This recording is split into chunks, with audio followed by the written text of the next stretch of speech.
some people are trying to build a worse version of the SaaS product by spending almost 10 or 20 times more money with AI, which is ridiculous in my opinion. If you are not going to do better, then why do that?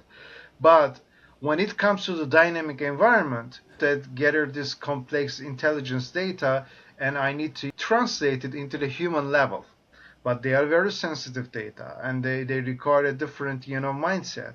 It's very different. The dynamic environments needs AI more than the SaaS products.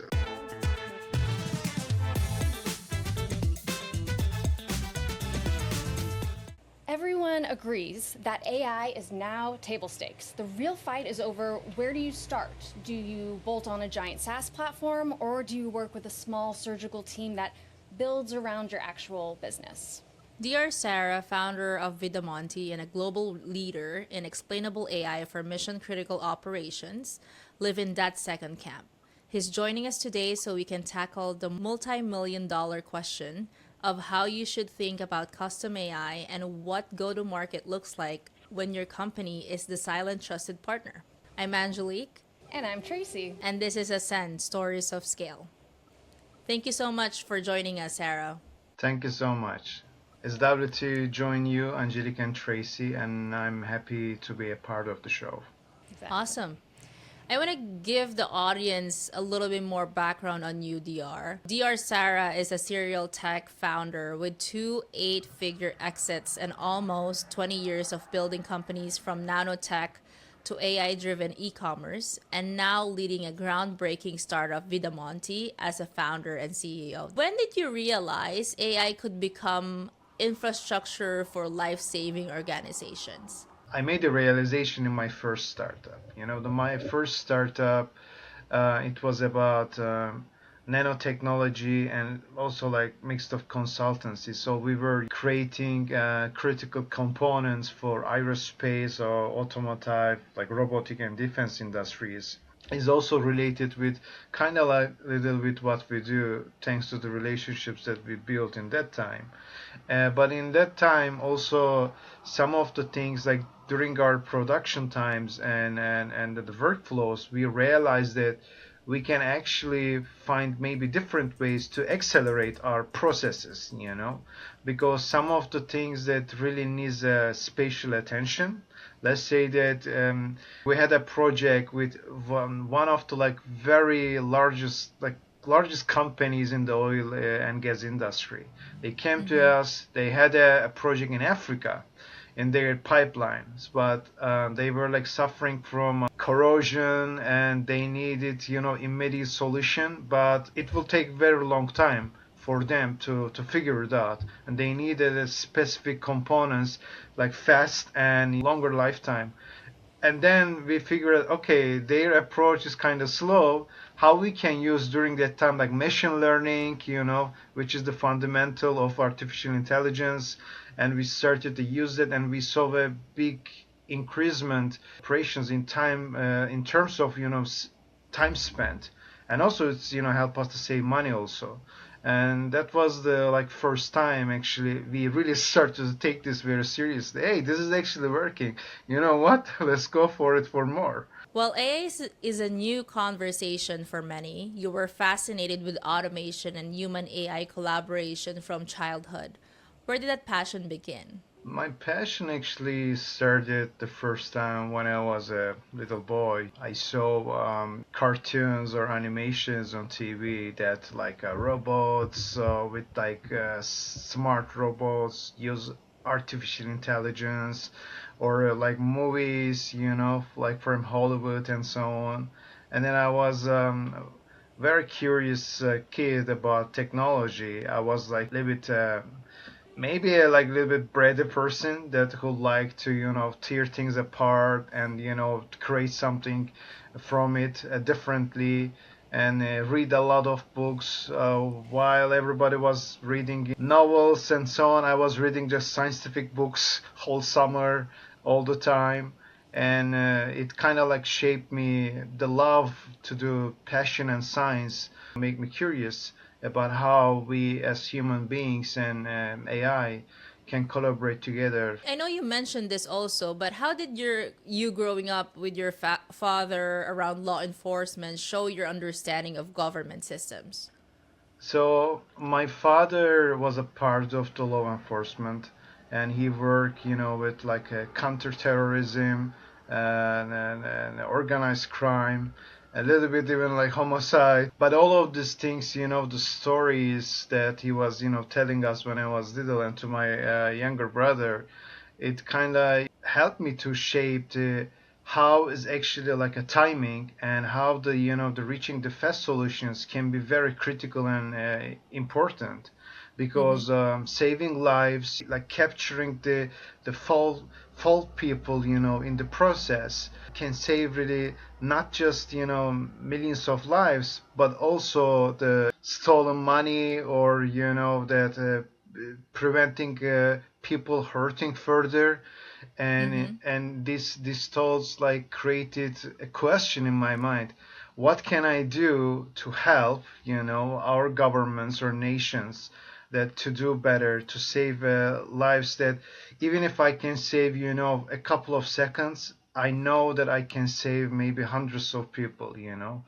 That's really shaped me. It sounds like from your interests and the stories from your father, it was like either AI innovator or superhero were your two career choices. Well, I'm just a human being, but I just want to, make a difference in my own way.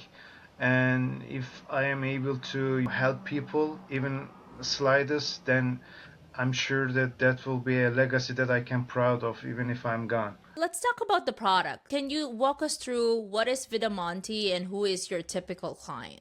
So, Vidamonti is basically, as you said, is a purely an AI company. So, our main focus is mission critical operations and tasks. Mainly happens in public sector or governments all around the world, or like a really large and big multinational enterprises. So what we do is that we build really a specific systems that allows us to turn their complex data structure into insights which they can use to improve their organizations in terms of cut costs, save time in their operations, that increase efficiency, enhance productivity. Of course, combine all of this also with neurological and behavioral aspects of their employees as well. And then we provide all of these in a way absolutely customizable, but also cannot be done with the traditional AI that we have today, because they are very niche, very specific products, because they are very dynamic. So today's AI is most suitable for, let's say, that can be, because when we write something in ChatGPT, it looks like it's very dynamic, but it cannot think and reason perfectly. So this requires a domain specific expertise and also data set. So we have that, and that's how that we can actually provide all of these solutions in a matter of time, faster, but also in a higher level. That's how we really help organizations. Amazing. And who's your typical client? Most of our business and customers are government, actually. So that different government organizations, whether they serve the public sector or like citizenship stuff, like municipalities or the different like federal the agencies, and as well as of course like intelligence agencies as well, like services and so on. So they all have very different needs, because one of the pros working with governments, when you work with them and you do really good job, then they keep working with you. But the cons of it takes really a lot of patience to work with, and also long cycles, sales cycles. That's why that you need to be very methodological how you approach to different organizations, because all of them are not having the same mentality and same mindset to move the needle. So we have to like adapt ourselves in this dynamic environment and be responsible also according to their needs and whatever they want, which is very extremely hard. That cannot be done with a stable organization or static that technology is today. Yeah, there has been a lot of talks between SaaS and AI native solutions. Why doesn't the SaaS model, in your opinion, work in like mission critical environments that you guys are operating in? There is actually quite a debate even right now about that, as you said, Yes. Angelic. So Mm-hmm. one of the things is that, so the funny point is that if your environment is very statical, it's kind of like stable basically, that doesn't require a lot of changes, but minor changes, which is fine. This SaaS companies that will handle that. The funny thing is that some people are trying to build a worse version of the SaaS product by spending almost 10 or 20 times more money with AI, which is ridiculous in my opinion. If you are not gonna do better, then why you do that? But when it comes to the dynamic environment, because as you know, when the SaaS products come into the play, they solve only one specific thing or a couple of things. That's it. You cannot really get out of that scope, whatever Mm-hmm. they solve. But in our case, X organization comes, hey, I need to, that gather this complex intelligence data and I need to translate it into the human level. But they are very sensitive data and they require a different, mindset. And then another comes from the public sector, hey, that we have a fire department, hey, that we have a lot of fire around in here, and then we need to really decrease our response time because that it will allows also the that medical service providers to actually go to the the zones and apply their services in terms of saving lives. So they are two different things. You cannot do this with the SaaS. So that's why it's very different. The dynamic environments needs AI more than the SaaS Mm-hmm. products. That's not going to work in our case, and that's we saw that thousands times. That's why that we never focused on the to be a software as a provider, service as a provider. That we thought we need a dynamic solution, and it only can happen with AI. Let's go into like your go to market. Given that you work with a lot of organizations in government, private sectors, and also like in some sensitive industries, what's your biggest acquisition channel so far? Can we talk about that? Honestly, the biggest acquisition channels for us that has been firstly the relationships, that we build over time. It started from my first company, first startup, so that we had, the automotive, defense, and aerospace, clients. So we kept, always the relationships from that time. I always say this to also to anybody, who wants to build a business, keep relationships as much as you know you can. I mean, sometimes some people think, but I don't like that person or something. It's nothing to do with you like the person or not. It's business. If you become friends with that people, great. That's a big plus for you. But at the end of the day, you just do business, going to like specific events. Some of these events always are private, not like public events. But you go to these events, to meet high ranking, officials from the governments or even, the private sector. So that also helps you establish kind of like a ground base basically, which you can put on top of it and improve your relationships, because at the end of the day it's all about communication. I really believe the power of communication. You don't have to like send message to everybody to every day, but little gestures also helps people that, hey, you remember them. It's all about keeping your level of enhancement in an upscale, so then you can be noticeable by those people at the end of the day. That's very interesting because I've been seeing this as a trend now. Like we're advancing in technology and AI, but I feel like the go to market of depending on your product, of course, but I feel like we're going back to the old days of like shaking hands, being in front of people, you know, from tracking back from that during COVID and now going back to that, like conferences, having dinners with people, being in front, building relationships. I think that's really something that, you know, technology can advance, but relationships will still be always be handled by humans. Through different events or sometimes like emails or like changing business cards, whatever, what happens is that some of them comes to us, hey, we have this project, hey, can you guys like help us have to like figure this out, because our timeline is really like limited and we have this budget. So if we can't, because imagine even in the enterprises certain projects cannot be done internally, it will actually cost you more.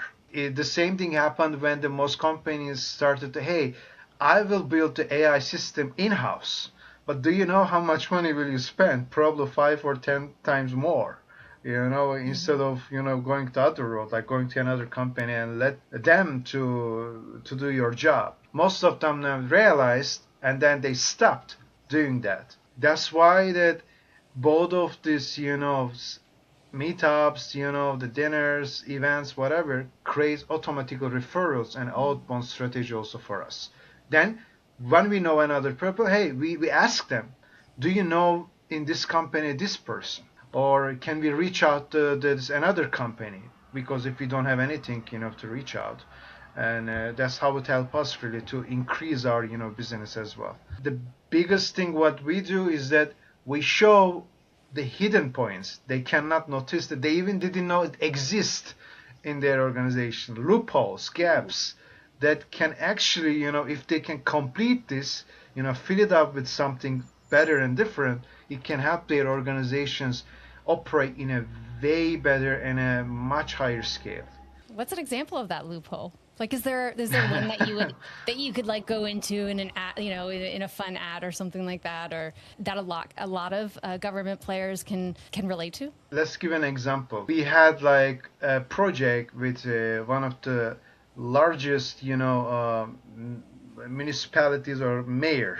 Okay, so in the country, what they had is that in the government, especially if you are managing a city, there are so many different data points comes from the different places, right? So either like a public face or law enforcement face, or the different like federal budgets comes into the play from different organizations. So what happens is that all of these data points create actually a very chaotic environment. And it means that when you piled up so many different data sets, it's very hard to manage things. That's why that people complain, oh, government works are very slow. That's one of the reasons why it's slow, because there are so many things, but not many people to handle that. But I would also say the qualification also is an important point in this. Just because some people work in some department, that doesn't mean that people are qualified to handle this kind of information. So you need a different eye, different approach. If you can really increase the circulation of these data points and can increase the response rate, what's going to happen? You can allocate all of this information into different departments and lesser time, and it will also increase your budget allocation and relaxation, what we call it. It means that you will have more money to invest into the public. But if you bury it yourself into tons of unnecessary work, what's going to happen? Our tax dollars will go for nothing. We will not see the benefit of it. So what we have done with that city officials, we took all of these data points, we connected at single hub, but we categorize and label each of them in a different levels. So right now they know exactly what pain points that they actually happens in the entire city, whenever a new information comes, because it is very dynamic. It should be adaptable. That's why the adaptive AI is very important. But also it should be autonomous. You cannot let many people to work. Help their workforce to work in more critical, more complex projects that will help to do people of the city, basically. Why you will think who will build this road? It's already clear who will build that. Just allocate that faster, right? Let those people, hey, let's build another structure or erect another structure I don't know, a library or something else, like a science center. Let these people work on this more fun project, so not some boring stuff all the time. And just help these people basically how they can serve much better. I think that it should be any organization's aim in the government scale anyway, like they should work for us, not we should work for them. Great. So let's talk about like growth of Vidamonti, DR. You've built a 9-figure AI company largely without, funding and without the public hype. In high security sectors, such as you've mentioned, government and banking, do you think having that visibility can do more harm than good? Is that more of a, did you actually decided to be like, hey, we can't be that loud in terms of marketing because of the sectors that we work with? What are your thoughts on that? I will actually tell you what I tell most people, In the world, that most powerful people or most influential people are not the ones we see on the internet, on the social media, on newspapers, magazines, and so on. The most powerful people are the people who acts like a shadow, basically, and stays behind. They hold the strings of what's actually happening around the world. In terms of, hype and so on, if you want to be famous and so on, go for the hype. For me, I don't care about the hype. I am hyped by myself, so I don't need someone's approval for that. I don't care about to go some certain magazines or certain stuff. And even, for example, I don't go to every podcast too. I joined this because I see the value of it. So, and I'm very frank and direct about this. That's why that it's really depends. Can you afford it? Can you afford the hype? I think that's the most realistic question will be. Some people think that, oh, the hype came famous. I'm in X, the platform, very well known. They wrote an article about me. Cool. But do you know that how many of these people afterwards they fight with existential crisis and as well imposter syndrome? Like myself, even right now, I feel sometimes like I did nothing. I always say that this quality versus quantity. For me, quality is much more important than the quantity. One thing that I wanted to touch on, something that really trips people up in that buyer journey is who is that? Who's that key player that you need to get to? So hard in the B2B space, right? You got to figure out, everybody's got different titles and different organizations. But when it comes to that governmental space, how do you make sure that you know who all the stakeholders are and you're getting to that right person? Well, it's actually, sometimes it starts from one person, basically. So that let's say that there's an X person is working, in a certain department that you want to contact with. Sometimes it may not be related with the department too. But the key is that targeting that very specific persona. And once you reach that person, then you basically have to design it, okay?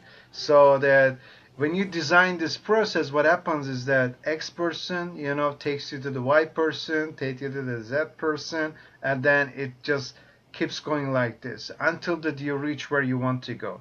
Obviously, the cycle sometimes can be very long, but also super fast to compare to B2B. It is because in the government is all about sometimes just a phone call. Some, high-ranking official calls and other things. It's called order, not a request. So when it's an order, what you do? You have to obey the order. But in the B2B, it's not order, it's a request mostly. Even if you are the CEO, I call maybe my engineer. Sure, they will do it, maybe what I say, but still, it's not like a military that you can order it. You have to say please, So because it's the polite way to do, and also it's the right way. I love polite people anyway, So and that's why it's a little bit different. There's the number of the people sometimes in the B2B, in my opinion, it's more tiresome. The length of it. Right. And it's like mission critical. They know how to move quick and how to pivot quick. Exactly. Well said.